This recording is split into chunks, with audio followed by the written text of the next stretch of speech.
Dis 1999, Augustus. Ek is op pad na Luanda, my hotelkamer. Ek was bezig met 'n opdrag daar. Ek is in 'n voertuig saam met 2 ander persone, my drywer en nog 'n persoon. En daar's 'n ewige stryery aan die gang. My drywer se opdrag is om my by die hotel te besorg. En hy is aan die stry met ons medepassasier. Dit raak ewig. En ek is nogal skrikkerig. Ek kan nie Portugees praat, maar ek verstaan genoeg dat die drywer sê hy wil by die hotel kom. Ons passasier wil rondstop, hy wil hier aangaan, hy wil daar aangaan. Hy het nie eintlik lus op die stadion om Luanda toe te gaan nie. En skielik gebeur dit waarvoor ek gevrees het. Is dit nie wat in ons gedagtes aangaan elke dag nie?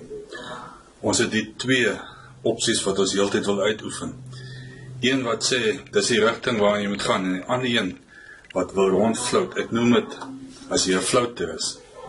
Jy gaan af in die rivier, hier en daar stop jy, soos die stroom jou druk, dan karm jy weer bietjie aan met iets, en dan flout jy weer verder tot in die see.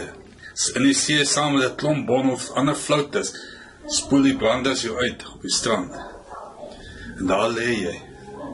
As jy gelukkig is, tel iemand jou op wat recycling doen, want hulle sien dalk die spark in jou, en jy word iets nuttigs weer.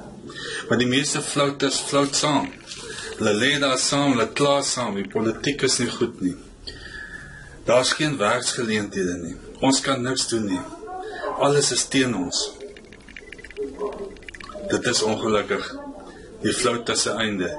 Die son verbrand jou en jy gaan tot niet.